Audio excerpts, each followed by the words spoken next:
મારું તમારું આ જીવન બહુ નાનું છે. કદાચ વડીલો બેઠા છે 70, 80, 90 વર્ષ. કોઈ બહુ પુણ્યશાળી આત્મા અથવા તો એને ભોગવવાનું બાકી હોય તો 100 વર્ષ જીવે. બાકી અત્યારે 60 થાય એટલે જય શ્રી કૃષ્ણ. ખાવાનું જ એવું થઈ ગયું છે. દર ત્રીજા દિવસે આપણને પોતાને નથી ચાલતું. કા પાણીપુરીની લારીએ ઉભા હોય ને કા પિઝા બર્ગર. ઘરના ચૂલા ટાઢા પડ્યા છે. આપણી વાત નથી હો, આ તો આવું જે કરતા હોય એની વાત છે.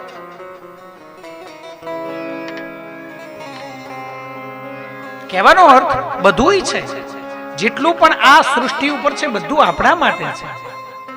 પણ એને ભોગવવાની, એને પામવાની, એને લેવાની, એને જમવાની, એને ખાવાની, એને મૂકવાની, એને છોડવાની, એને પામવાની, એને લેવાની જે વ્યવસ્થા, એની જે મર્યાદા છે ને, મર્યાદામાં રહીને જો એને ભોગવવામાં આવે તો એ આપણા માટે અમૃત છે, અમૃત તુલ્ય છે.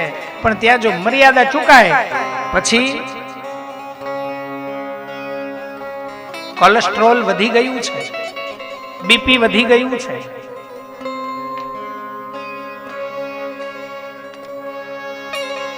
આપણા બાપ દાદાઓને પૂછો જો હજી બેઠા હોય તો, કોલેસ્ટ્રોલ એટલે શું કઈ ખબર જ નથી.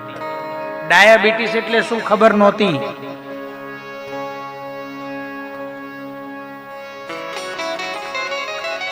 અમુક રોગ છે જ નહીં, ખાલી નામ જ છે અને એની દવાઓ છે, રોગ જ નથી.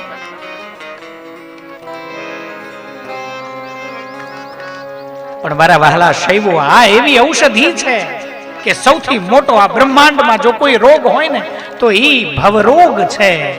તમને મને ખબર નથી પણ કેટલીય માયુના ખોળા ખૂંદતા જન્મતા મરતા, જન્મતા મરતા આ શિવની કૃપા થઈ અને આ જન્મે મનુષ્ય થઈને આવ્યા અને ભગવાને બુદ્ધિ દીધી છે કે આવું કરાય, આમ કરાય.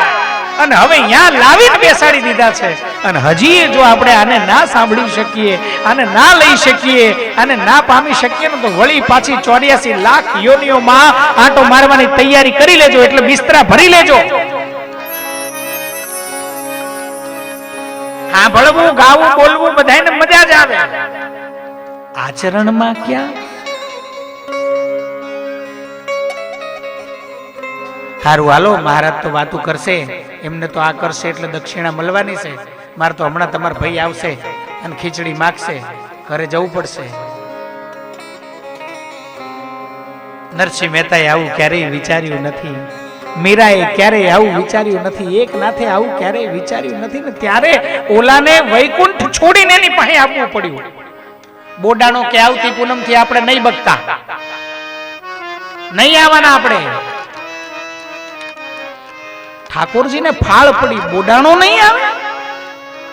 એ બોડાણા સાંભળ ને, મને લઈ જા ને તારી હારે, મારે આવવું છે. હવે મારું ગાડું આ માગ્યું, માગીને લઈને આવું છું. અને જો તારા વજનથી તૂટી ગયું ને તો ગામમાં બીજી વાર મને કોઈ કઈ વસ્તુ નહીં આપે, નહીં તૂટવા દઉં. જા બસ. આમ જો, હવે તારી મૂર્તિનો વજન 72 મણ. મારા ગાડામાં પેલા તને બેહાડવો કેમ? હું મારી હાથે બેહી જઈશ. મને લઈ જા. આમ જો ખરેખર તું નહીં આવે આવતી પૂનમ થી નહીં, હવે આપણે હાલતા નથી, નહીં મેળાવે. મને લઈ જા. અને ઈ દ્વારિકાધીશ, દ્વારિકાનો રાજા, મૂર્તિમાન, 72 મણ એનો વજન. આની પથ્થરની મૂર્તિ કાટ કાટ કાટ કાટ 56 પગથિયા ઉતરી અને એક બોડાણાના પ્રેમ માટે એની મિત્રતા એક આ આવતી પૂનમે નહીં આવે. આટલી વાત માટે જગન્નાથ ભગવાન, દ્વારિકાનો રાજા, વૈકુંઠાધીશ, ગોલોકનો અધિપતિ,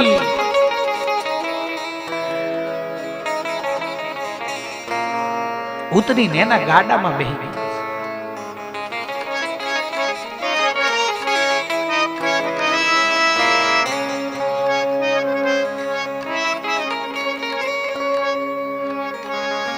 એ બોડાણાની નથી વાત તો ચરિત્ર તો બહુ. આ તો હું હજી તો લગભગ 36 છઠ્ઠા સાતમા શ્લોકે છું. શું શિવ પુરાણની કથા આપણે કરીએ ને વાંચીએ.